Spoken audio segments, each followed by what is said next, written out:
thanks for joining us. Now, this week I'm fortunate enough to be joined by the incredibly intelligent Mr. Ryan Economos from Mimecast. Thanks for joining us. Thanks, Trent. Good to be back. Now, last time we were here, Ryan, we were having a chat about the anatomy of an attack, and we were focused on attack vectors, which you defined as a shotgun and a sniper rifle approach.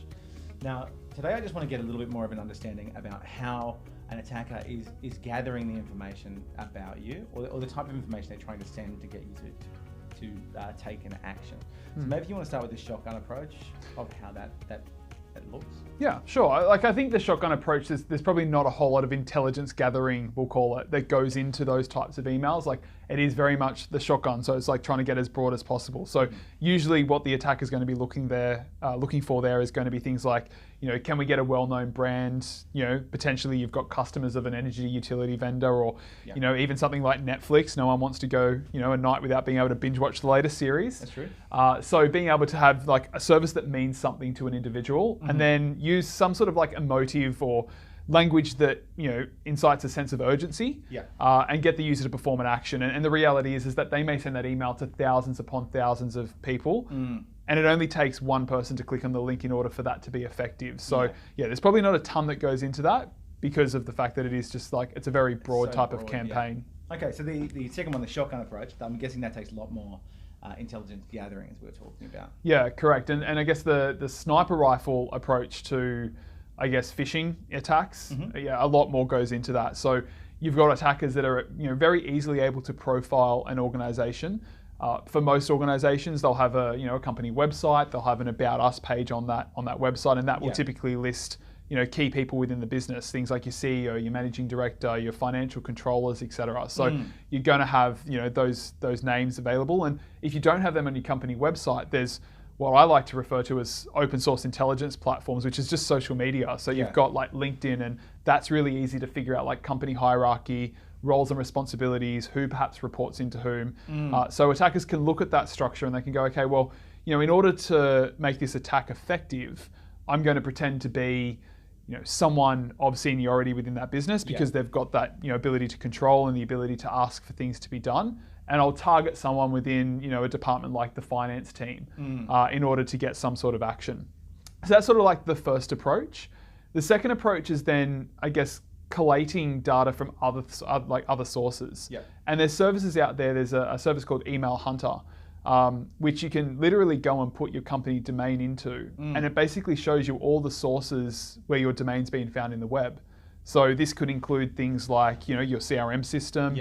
Let's just say you were using like a Salesforce or a dynamic CRM. They could figure out what type of internal tools that you might be utilizing, and then perhaps launch an attack based on perhaps asking for a credential to be reset, or referring back to an internal tool that is going to have meaning to the person that you're generating the attack to. Wow, that's something else. Lots of detail goes into it. Yeah, okay. So we're starting very broad with like the LinkedIn, like you were saying, and then we're going to get more and more refined with each step. Yeah, correct. So what would you say the next step would be? Is it actually launching the attack is the next step? Or? Yeah, launching the attack is naturally the next step, because there's no point in gathering all that intelligence. That's true. Gathering that intelligence and doing nothing with it. So the next step is around launching the attack. And I think there's a misconception that hackers are wildly intelligent people. They've got an ability to code and they have intricate knowledge of internal systems. But the reality is that hackers aren't necessarily, basement-clad, hoodie-wearing, dwellers anymore. They're just people. They're like you and I, Trent. You can purchase things like malware on the web very easily, and it actually comes with a form of like technical support. So if your malware doesn't work for you, you've got a hotline that you can ring up. We then see that there's tools that get utilized for things like penetration testing. So there's like Kali Linux, there's Metasploit, and they contain dozens of ready-made vulnerabilities. So an attacker could leverage one of those vulnerabilities to send through to the organization, and again can be very, very effective, because a lot of organizations unfortunately aren't necessarily following proper patch protocols, which is why we saw such a impact due to the I think it was WannaCry and NotPetya with the SMB block protocol. So it's very easy to sort of use ready-made, pre-made, malware to launch that attack on an organization.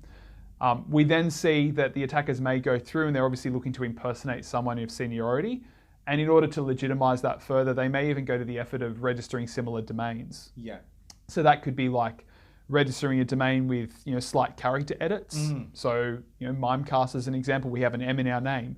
If the attacker goes and registers a domain with an R in the N, that can obfuscate what Mimecast looks like and fools the end user into thinking it's legitimate. Yeah. And that's now evolving even further, and we're seeing different character sets be utilized to obfuscate that domain. Wow. Hey, thanks for that, Ryan. That's a whole lot to wrap your head around. Yeah, lots of information. It's very interesting, though. Incredibly interesting. Now, next time we have a chat, I just want to discuss what a successful attack looks like. Yep. So we've spoken about the attack vectors and what attackers are doing and the way that they're trying to infiltrate your organization. We've talked about how they're doing their research. I suppose the next logical step is what happens when an attack is successful on your organization. Cool. So thank you again. Thanks for joining us. Thanks very much, Trent. And thank you for joining us as well, and we'll see you soon.